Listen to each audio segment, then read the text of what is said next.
Hi everybody, my name's Alex with Wild Industries, and today I'm going to be working on this Link Welder DC180 AS. So specifically, we'll be investment casting a piece for the fuel pump on this machine. So this has a Wisconsin TF 2-cylinder air-cooled engine on here. And so a little bit of background on this machine.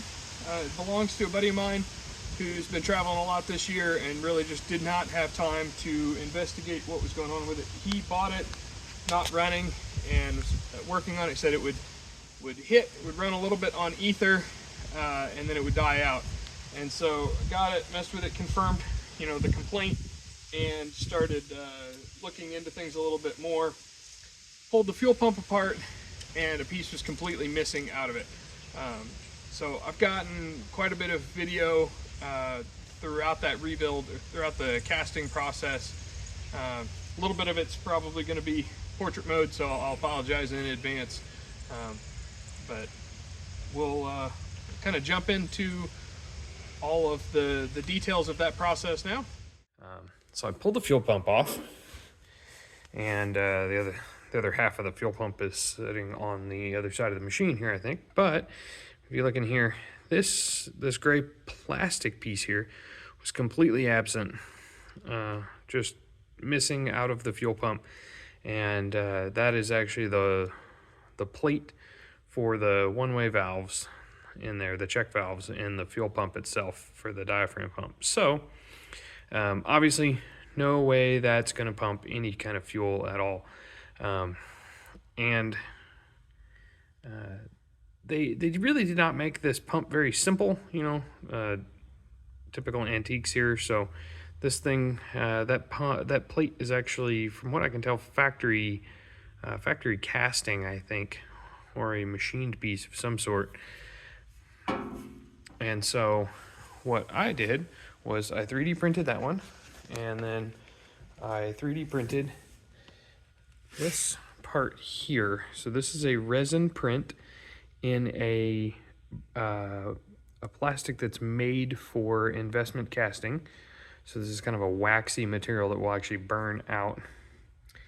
So you can see some of the details here. And I really was working off of a single photo from a service manual, a single drawing, I should say, from a service manual, and I really don't know if this is what these should look like. They're kind of my best guess at what I think they should be, but it's really hard to know for sure. So anyway, we're gonna try these out, and you can see I've got 4 of them around here. See, this one's got, looks like some buggers on there or something. That is actually a little bit of wax. I was concerned that the sprues on the other one, because this gets poured, it's sitting this direction in the flask when it gets poured. I was concerned that it might not fill. We might have a little bit of a void at the top of those parts. So added a little bit of wax on there, just kind of melted that on, and then put it in this rubber. This is the rubber sprue base. That little divot there, the little piece that comes out forms a divot, I should say, in the top of your mold when you're done. So we're gonna put that on this vacuum casting flask here. Make sure that's nice and seated. Make sure we've got clearance on all the walls. And then the next step is going to be we will go ahead and use masking tape and tape a sleeve around here so that when we pour that investment plaster, we can fill it completely. Okay, well, I've got the flask taped up. As you can see, I brought that tape up about an inch over the top of that flask. I'm not, super experienced with doing this, but I have done. I've attempted a couple of other pours. I got one that I would consider successful, and one thing I learned, in doing that was that when we go to vacuum this plaster, even if we fill right to the top of this, if we go to vacuum it and the air bubbles come out, you end up with some spillage, some overflow from that mold or from that flask as you pull a vacuum on it and things start boiling. So make sure and get that, you know, up and above the top of the mold pretty good. So next step will be to weigh out and measure out the water, weigh out the investment plaster, and get this stuff mixed up. So I'll be using this Satin Cast 20. No particular affiliation with this. No, you know, I got this as a big box with the investment casting machine on Marketplace. You know, so I don't have a lot of experience to say this is the best or the worst or any of that stuff. Got this one wrinkled sheet in here to tell me what I need to do. So we're doing what I would consider a heavy casting here. So we need 38 milliliters of water to 100 grams of powder. And then what we do is we come over here and we've got our flask diameter and height. I believe we're using a 2.5 by 3, but I'll double check that. And then I will weigh out the appropriate amount of plaster powder and measure out the appropriate amount of water. Okay, so here's our mixing cup, and we're just going to go ahead and pour this in. We're looking for 129 milliliters, which will be 129 grams.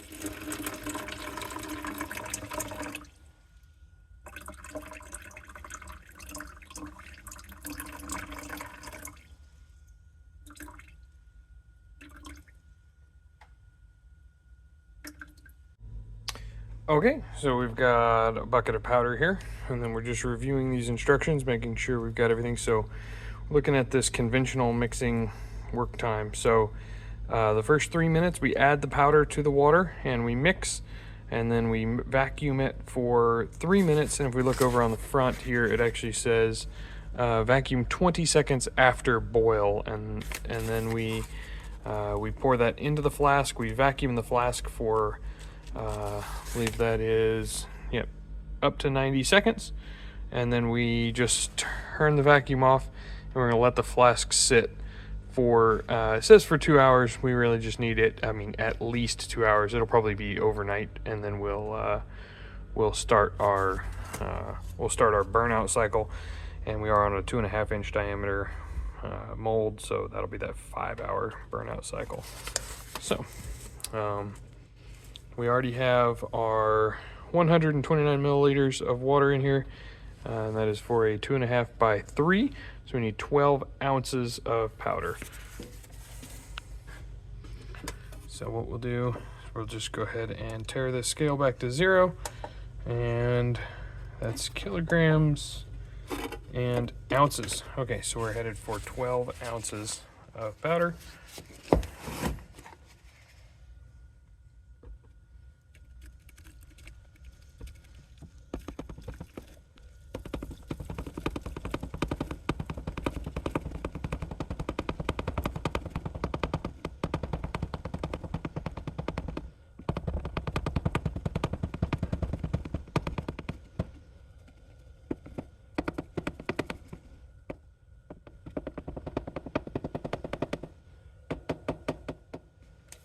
There's our 12 ounces, and I am filming solo, and I need to get this mixed, so I'm gonna mix that off camera. Okay, we're just finishing up that mix. Everything's kind of come together here pretty decent. Probably a little under that 3-minute target. I think we'll be okay on that. I do think they're accounting for a, mechanical mixer, something like a, really they show something that looks like a KitchenAid stand mixer on there. And so I think they're kind of counting on it taking a little bit longer for it to fully incorporate. It stirs up and it gets to this nice consistency pretty quick. It seems like it's about 1.5 minutes. They say 3 minutes to mix. So who knows? Maybe I'm doing it completely wrong. But anyway, we'll get this on here and we'll get it started. We'll see if we can get it to bubble.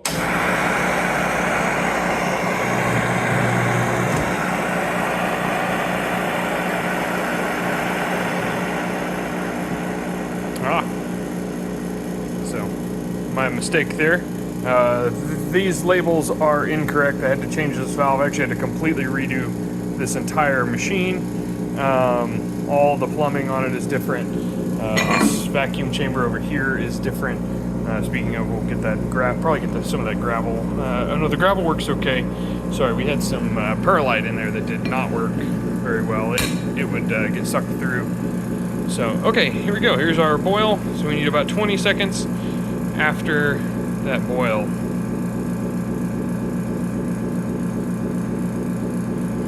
Purpose here, really just trying to degas this mix as much as you can. You don't want any trapped air, trapped bubbles in there.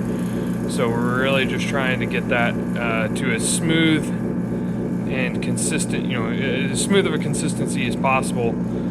So we're letting that bubble for just a little while. Oh, there's a good full boil, so we'll give that just a little bit more. All right, and I think that's good enough. We better go ahead and stop. So we're gonna vent it. And we'll turn that pump off. Open this. Come over here. We're gonna grab this flask.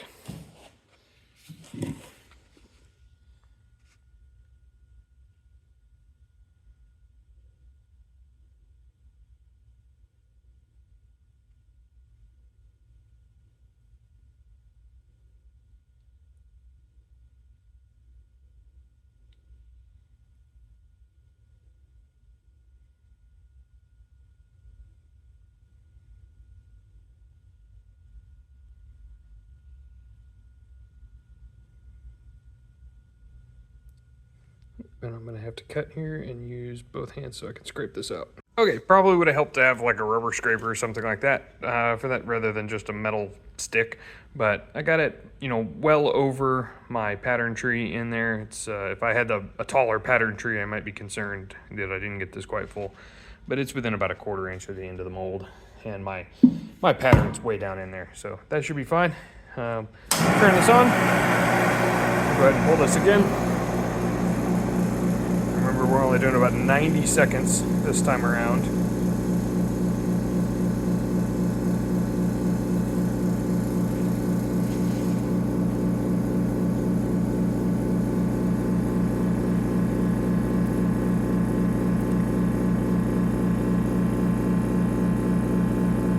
You can see some of the air bubbles starting to pull up to the top, form.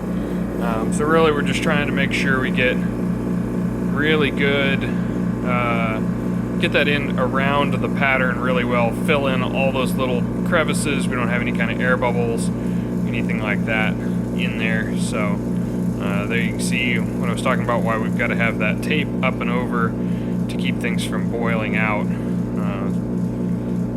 First time I did this, I made an enormous mess. Learned my lesson. Tape up and about 1 inch over. I have seen some like clear plastic sleeves and stuff. Some people wrap these in, almost looks like the transparency film used to be used on overhead projectors and things. So there are some other options, but tape's cheap and it works really well. So, all right, coming up on that 90 seconds here. So I think we're probably by the time we'll go ahead and start the venting here. Okay. So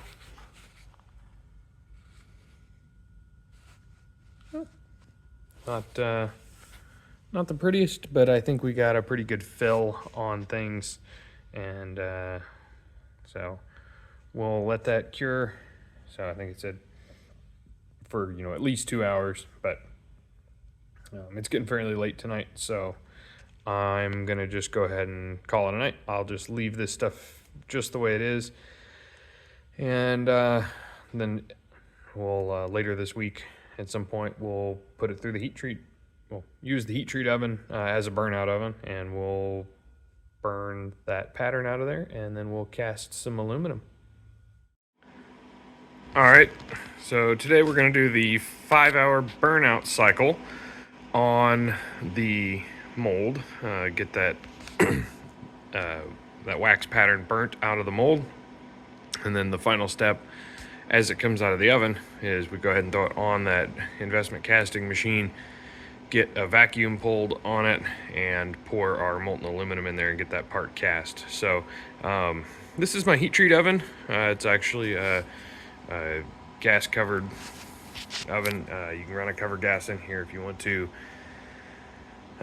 do various processes. It's complete overkill for simple burnout kiln, but I've already got it and I don't have to have any extra space.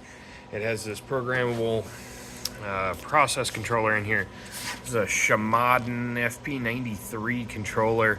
My only real complaint is this controller is quite difficult to deal with and program from the front panel unless you have all of the instructions in front of you.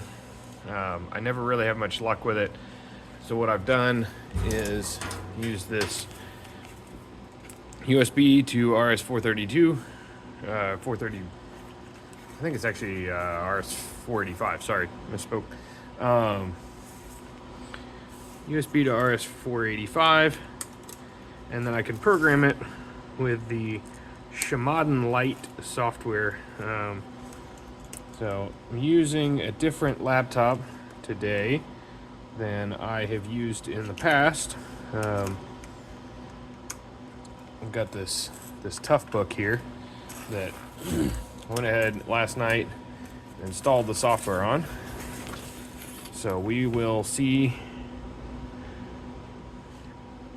doing this live on camera, we'll see if we can get this to connect. I'll just try to run the wizard, see if it'll pick it up.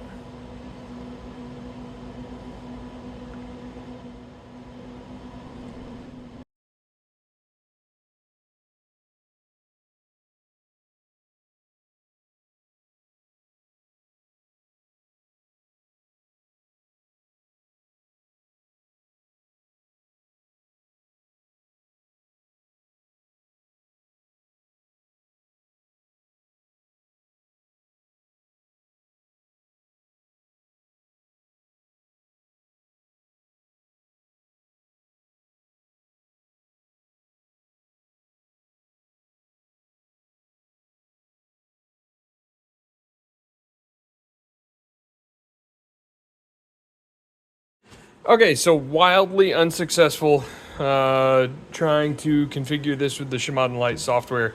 Like I said, this is the first time I've used this Toughbook for this process. The previous computer I had, I could connect up and it would work okay, but for whatever reason, I cannot get this Toughbook to communicate. It will not recognize them.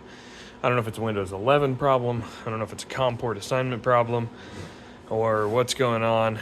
I thought I had a wiring problem, fixed that even. That, where my crimps had, or the ferrules had broken. None of it's fixed it. I finally gave up.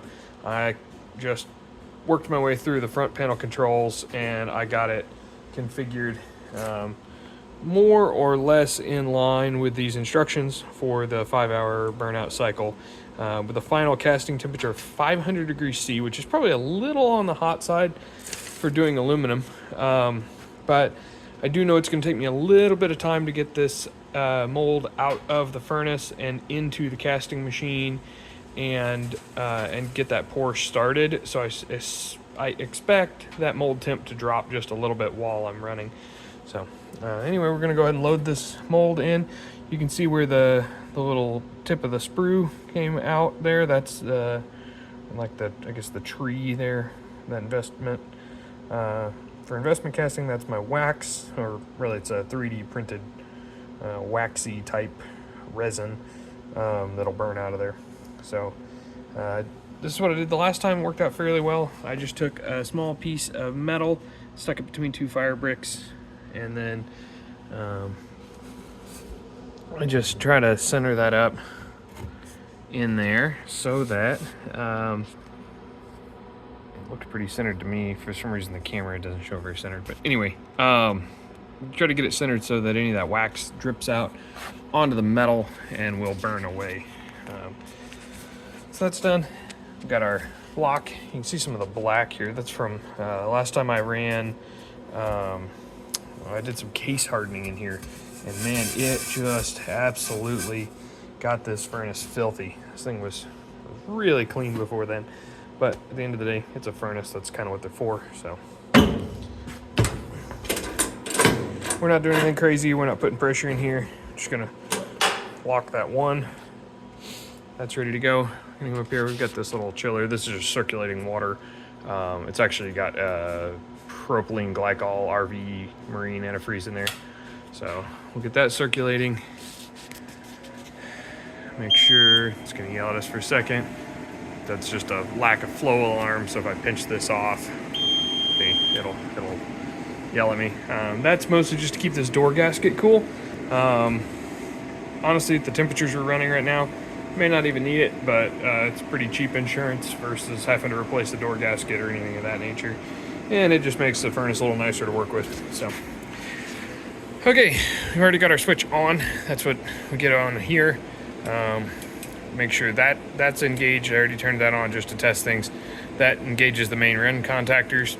I programmed everything in as pattern 3. Our initial set value is just 25C. You can see the thermocouples that we're using here are pretty inaccurate down near room temperature. That's just not where they're optimized for. So we're reading at minus 35. I'm in short sleeves right now in the shop. I guarantee it's not minus 35C.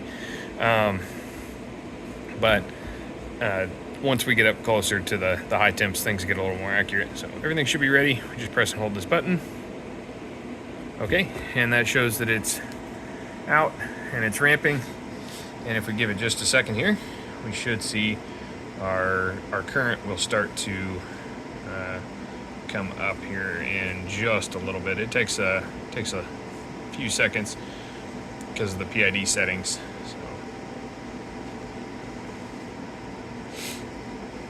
See our set value here, we're on a ramp. I think it's like a 30-minute ramp time. So, just a few seconds, and the set value has already come up, and our process value is obviously lagging that. It'll take a little while, and it'll snap back in. It'll get there. But basically what that's gonna do is it's gonna command full heat from the elements here.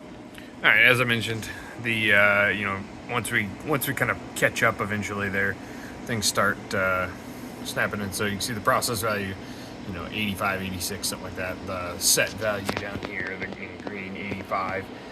Right now, we're not putting out any current, nothing to the heater coils, and then there we go, just kind of bouncing. Minor, small adjustments. So basically we're not trying to ramp the temperature in this oven as aggressively as possible. There are some ramp rates set by the manufacturer, Across International. They have some ramp rates.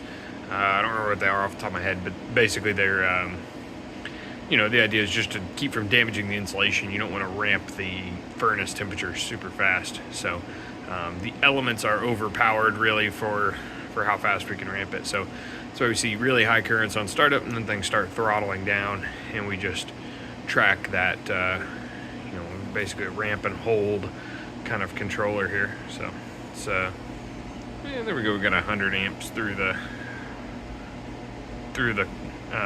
heating elements for a minute there. But anyway, things, coming in nicely. We're still in step 1. We're real early in the process. So.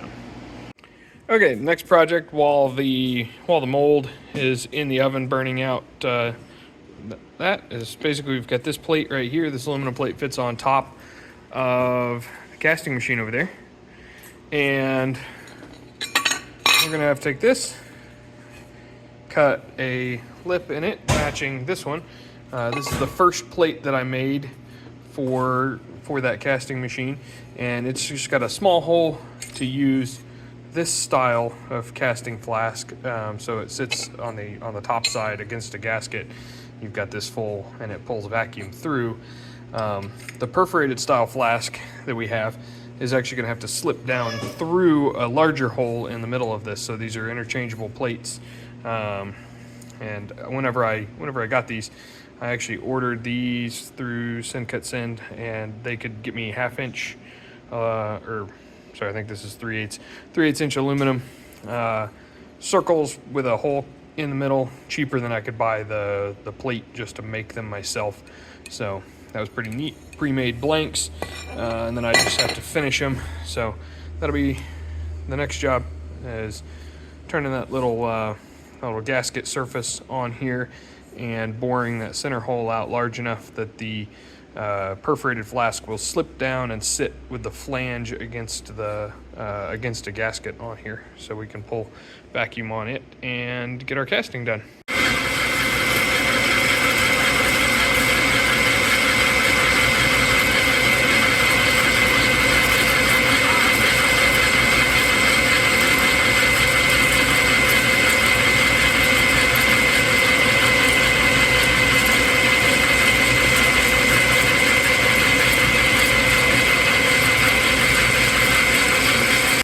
Okay, finished that lip, that gasket surface. So finish is not ideal, but these are pretty thick silicon gaskets, and we're not trying to hold anything crazy. You know, yeah, it's vacuum, but you have an enormous leak through the flask. Really, you know, you're just trying to kind of establish airflow and get some vacuum drawing through that flask. So a little bit of surface roughness on here doesn't concern me too much. There are a lot of applications I would not be happy with this, but it is, you know, most of it's in these large unsupported areas. There's a lot of things we could do better. If we really cared about this, we could, you know, use thicker plate. We could support it differently. I could put it in, you know, in here and shim it up, and I could grab on the outside of this, but we're just friction driving this plate and loading it here. So yeah, it's not ideal. Probably gonna come out a little bit warped after we unload that. You're going to see some variation in here, but those real thick, soft silicon gaskets take up a lot of that on these vacuum plates. So, you know, I'm not worried about a little variation, a little bit of warping there. These can be pretty crude and still function okay. So, next step, I'll take this, I'll grab it by the outside, and we'll bore it. Okay, got my 2.5 inch hole saw set up on this Solid Arbor ER32 collet chuck here and the tailstock. So again, we're not looking for precision here, and this is a quick and easy way to put a fairly large diameter hole through the stock. A little fast. Run that down just a little lower RPM.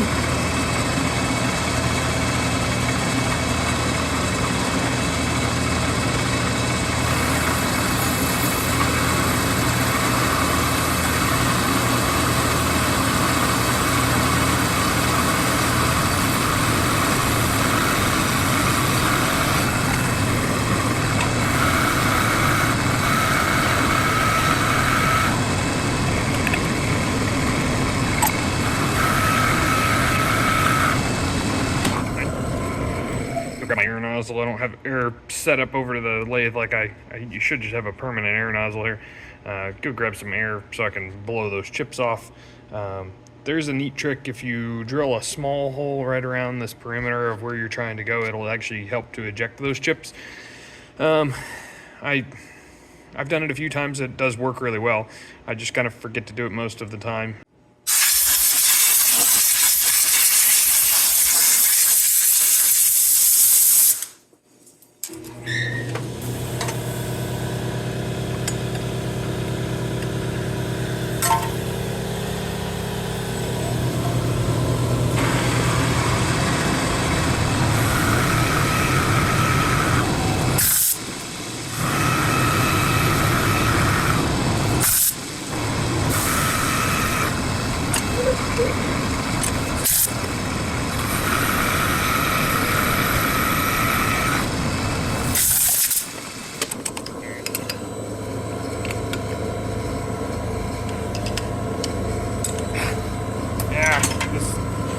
Morse taper on this lathe here really needs re-lapped down in here. It's not holding like it should.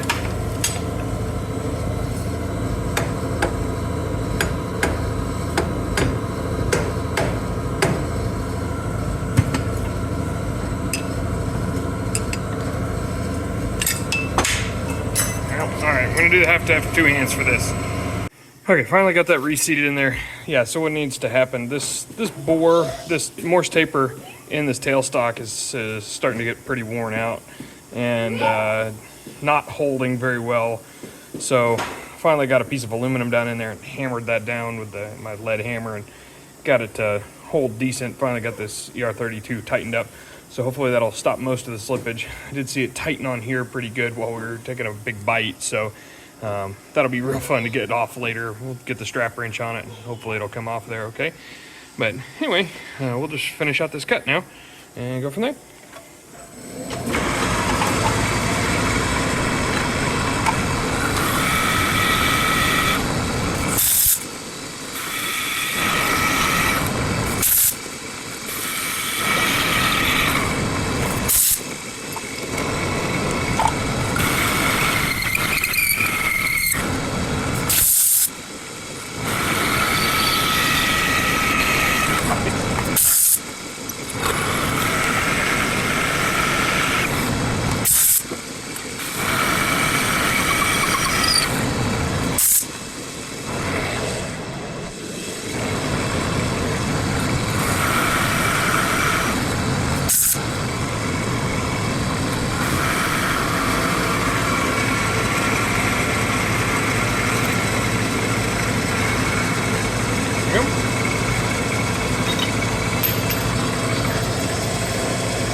Not bad. That took substantially longer than I expected. I don't know what's going on. It's not grabbing very tight in this this 3/4 collet. I was having quite a bit of slipping in there. So, you know, I explained slipping here, but also slipping in this collet. So, I'm not real sure what's going on there. Those are kind of cheap BR32 collets, but I've had pretty good luck with them. So, well, maybe I just didn't get it tight enough. I'll have to investigate. This isn't terrible. I'll probably clean it up with a boring bar and clean up those edges because I'll probably want it a little bit larger.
Okay, so again, this flask should be roughly the same size.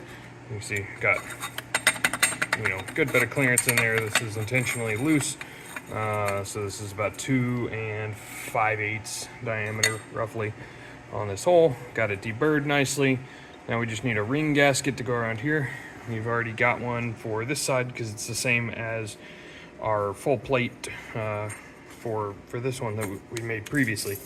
So.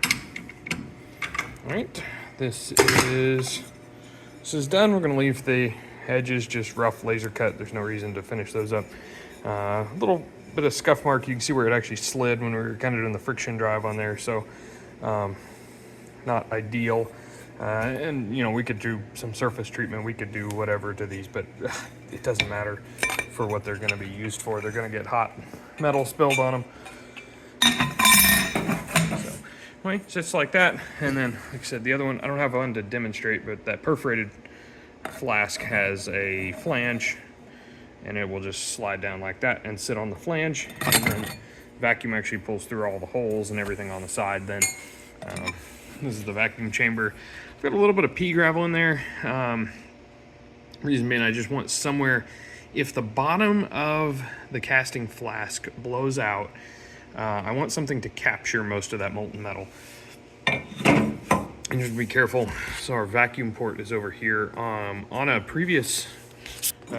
previous design of this machine, the way it came from the factory, I accidentally sucked bronze all the way through that valve and all the way through into this filter, tore things up, and luckily it caught it before it got to the pump, but I filled this entire thing full of bronze at one point from where one of these flasks blew out as I poured into it. So one of the molds did. So anyway, this is the setup. I'll use that ring, or that round piece of gasket material in there probably, and I'll cut a gasket that'll fit on here. So several hours later, got the gasket cut for this now. The mold is almost done. It's down to 500 C now. It's in that final stage, just getting ready for pouring. So this the investment casting machine is all set up. Got this over here, and I'm working on melting down some of this aluminum. This is an ingot that I cast a while back with the outdoor propane furnace.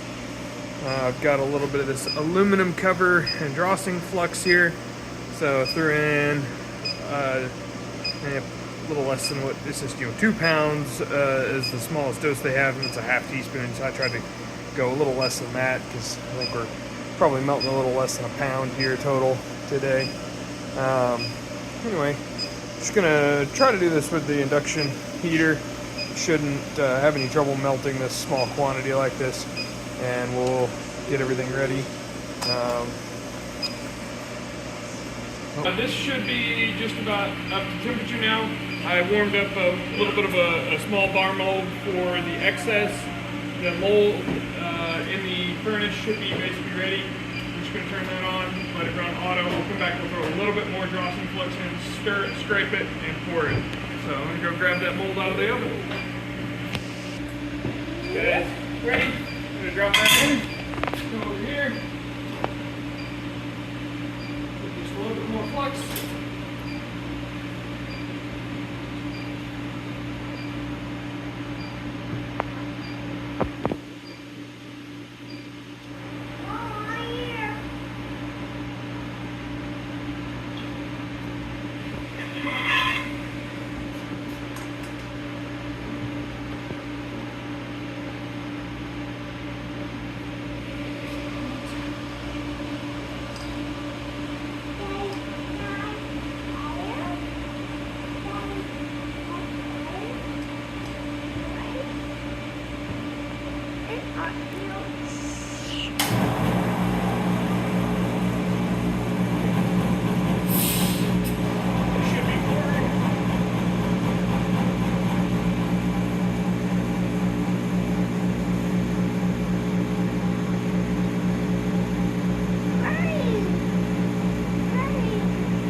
In there, but sometimes it does that to me, and it doesn't seem like much goes in. It is a very small mold cavity, so I'm hopeful at least that we got it to flow down in there.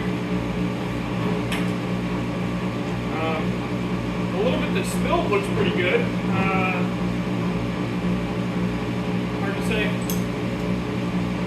you know, what came of that. It does seem pretty liquidy up top, so maybe we got good flow down in. Definitely got a good vacuum on there. We're just gonna let it run, and we'll see how things turn out after everything cools down. Okay, it's been several minutes here, and this is solidified, I think, fully at this point. It's still pretty hot. smarter person probably would just walk away and come back, after dinner or something. But I am impatient and I want to know what this is going to look like. So I'm going to go ahead and try to run it under a little bit of water and cool things down a little faster, and then we'll demold. So get some water running.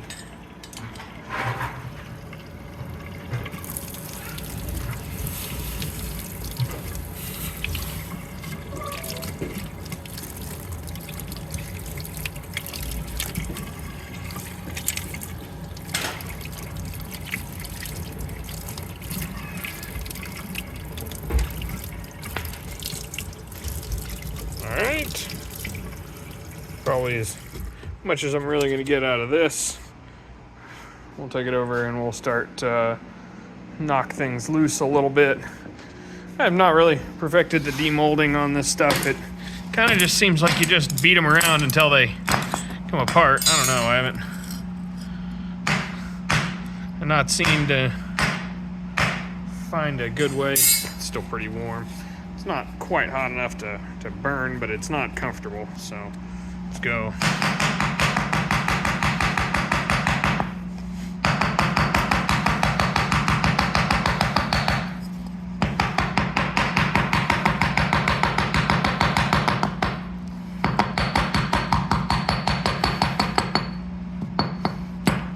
Okay, here's that. Well, I can see at least one pretty substantial casting defect there. It's on one of the 4. So remember, I have 4 chances basically at getting this right. I can see at least one of them has failed, which actually seems to be the one that I tried to manually mold on some wax, trying to get that air, the entrapped air, out of there. The others look like they got a decent fill. Won't know until we get it a little more. Definitely got some porosity and some crap going on right down here at this end. Hopefully that caught the slag. That's kind of why I leave that extra tail on there, because sometimes there's a little bit of slag in the pour. Even though I try to scrape it off, it just didn't really want to come off of the crucible this time. So we'll go rinse this off, cool it down the rest of the way, and scrub all that off of there. All right, that's after just a light scrub. So I mean, this one here, very minor pitting, quite a bit of pitting on that one. This guy here, little maybe on that back side and around these edges, but nothing that'll affect the usability. Similar on that one. So I mean, I think I got 2 potentially usable candidates at least out of this, maybe even 3. Okay, cleaned up just a little bit more here, and you can see, like I said, pitting on those 2. A little bit of light surface pitting on these, but nothing that I would see that makes them unusable.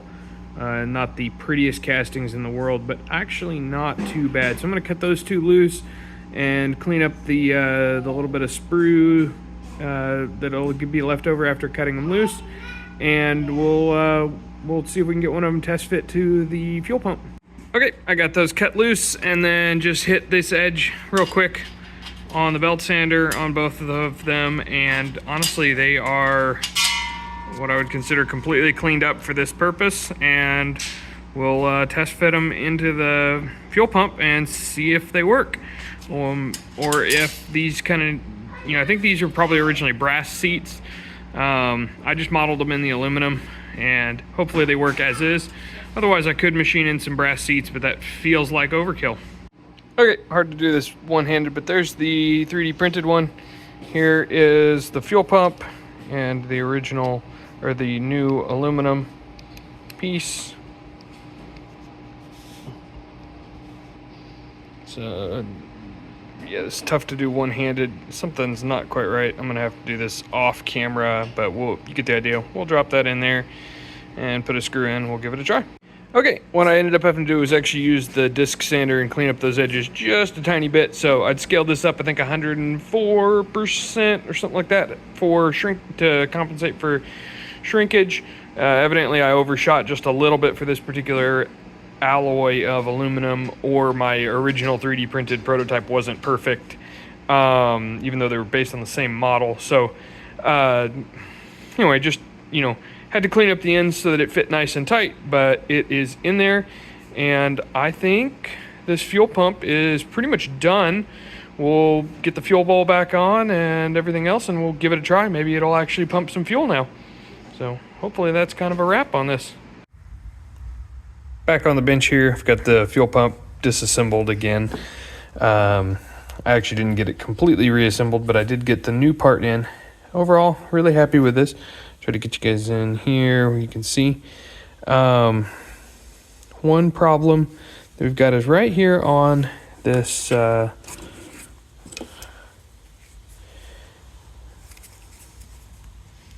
right here on this top surface, there are a few little divots. The way that this one-way valve works is this little black disc needs to sit against that seat. And I think I mentioned this in earlier. I actually think the factory part may have been a brass insert there and a gasket underneath it. I cannot verify that.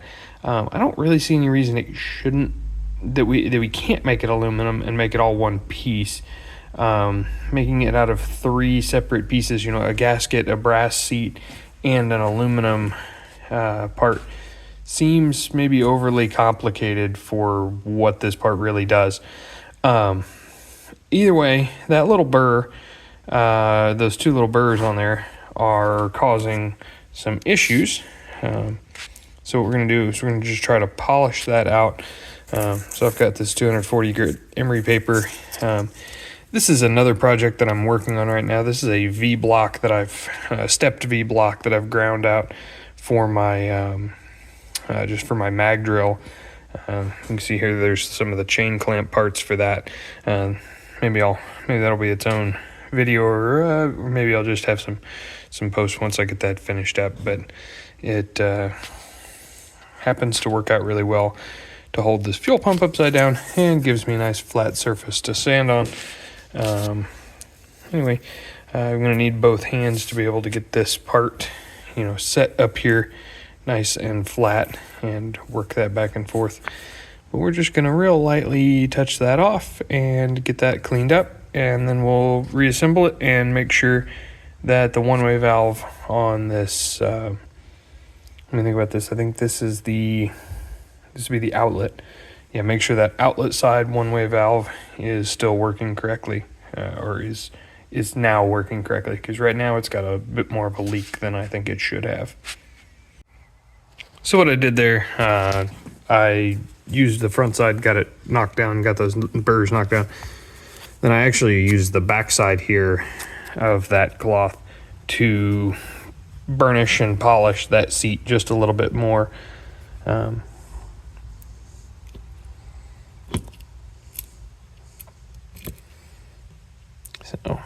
I have to try to get this kind of lined up in here. Let's see here, I may have to get me a pair of tweezers.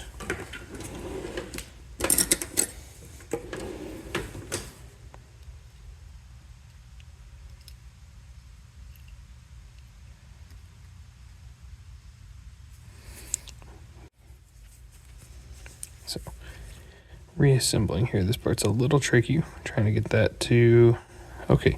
So just barely hung up on that. I think that'll be okay. This seat here should push it down and get everything back into alignment. So we'll just take that, drop that on.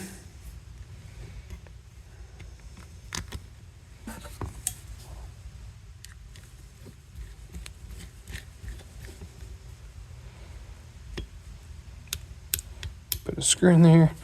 And then what I'm going to do is I'm going to try to blow on this fitting and suck through it and make sure that that's that's seating at least most of the way.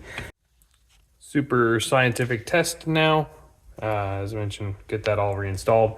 Let me just take this. So that one-way valve is working. This one over here has already been working. So, as expected, right? We can blow through the inlet valve, we can suck through the outlet valve, but not vice versa. So, I call this successful. This plate is working. You know, this should work well enough to make it run. So we need to reassemble the remaining portion of this fuel pump. We need to reassemble it onto the welder, onto the engine, and need to give it a test run and see how things go.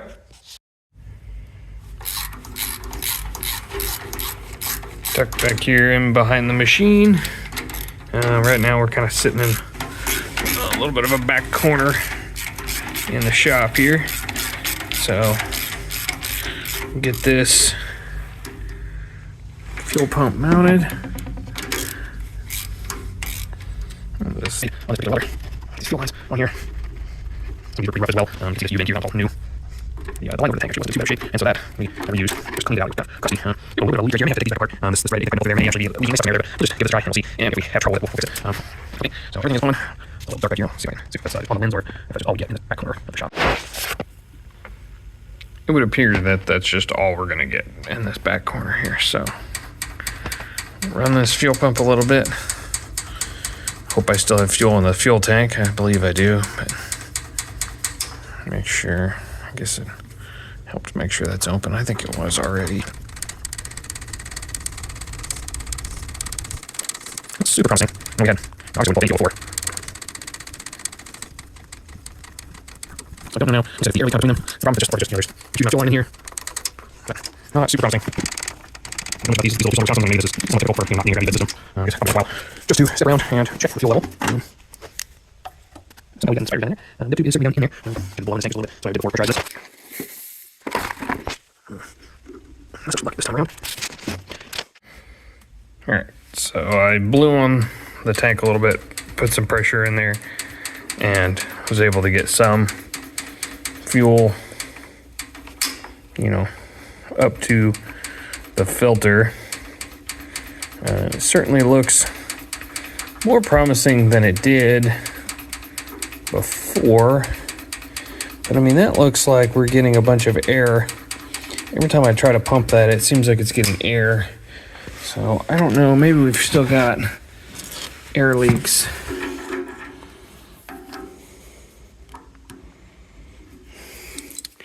We do have that one, like I said, fairly obvious. Looks to be a leak back here. So maybe that's an issue.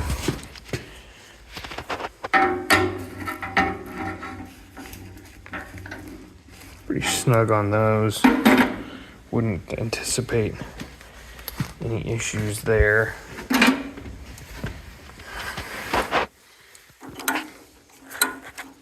Take this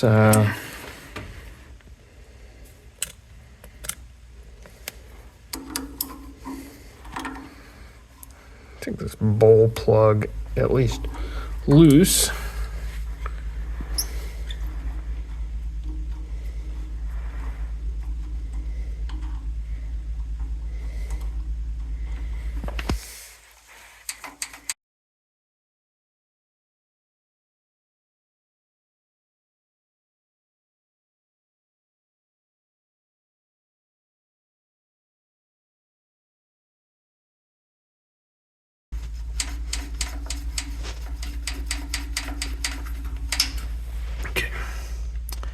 All right, well, it seems like the next logical step is probably to take that 1/8" pipe nipple out of there and try to seal that up better. There may be an issue. This needle valve here.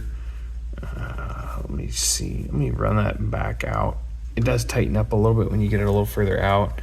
See if that helps any with the air bubbles. I mean, can certainly leak around the packing.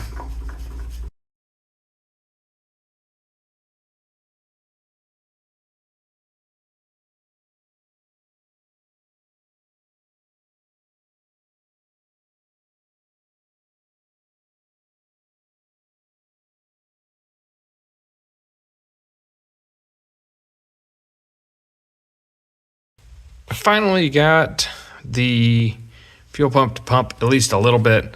I did have to blow in the tank, which pressurizes this line, filled the pump, and then I had this plug out on the carburetor bowl, and I got it to start draining out of here. Got fuel all the way through the pump. It would not prime with the handle. But once I got it primed, I could at least pull a little bit of fuel through. It's hard to tell just how much because there's no way to tell if we're really filling this. And once the sediment bowl is full, it doesn't really indicate, pumping. I know I was getting a little bit because with this plug out, I could pump it and it would, pour a little bit more out onto the floor. I suspect at least it will now be enough that it will stay running. So it may still be a pain to get it primed to begin with. And really the only things to fix there are maybe there's some small air leaks, or possibly those check valves are not seating quite as tightly as I'd hoped. Those kind of have those weird little fiber discs in there. They looked kind of a fibrous plasticky material, but maybe those were supposed to actually have a rubberized coating on them. Maybe they were supposed to take up some imperfections and seal just a little bit tighter. Really hard to know what is and what's correct on these. This is the first of these little, this is the only 2-cylinder Wisconsin with this style of fuel pump that I've worked on. I've worked on some other mechanical fuel pumps, and most of them have little press in one-way valves in there that you can change out. It was kind of unique to see this design on this one. Looks like maybe I still have a bowl gasket a little bit loose as well. I had to cut a new kind of rubberized cork bowl gasket for this. And maybe that's not squished down quite tight either. But anyway, like I said, I think at this point it is probably good enough that it will stay running. It's getting a little bit late this evening. I'm probably going to call it quits on this and go in and get... We do have the fuel pump reinstalled. I was able to get it primed, and we're going to go ahead and try to give it a twirl here, see if it will start and run. So make sure get the fuel on. I do have some in the bowl, and I'll just hit that a few times, try to prime it, pull the choke on, and stand over on this side here. The magneto wire right now is just completely loose. Further work to do on this machine is to get that on there correctly. So we're just going to rotate it until we find kind of top dead center, start to get some compression. Pull that through. Try not to get our thumb in the way. Don't want to get our thumb broken.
I would call that successful.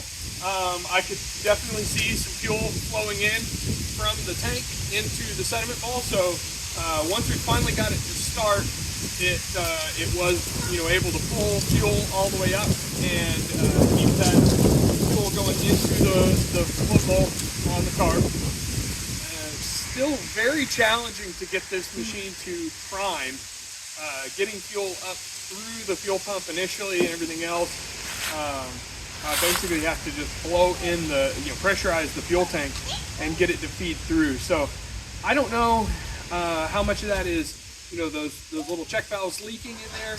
I don't know how much is other air leaks in the system still, and I don't know just how much these machines how bad they were to do from the factory.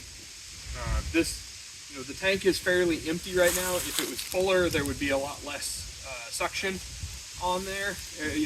Less suction head, I guess would be the correct term there. So maybe that would make it better if the tank was full.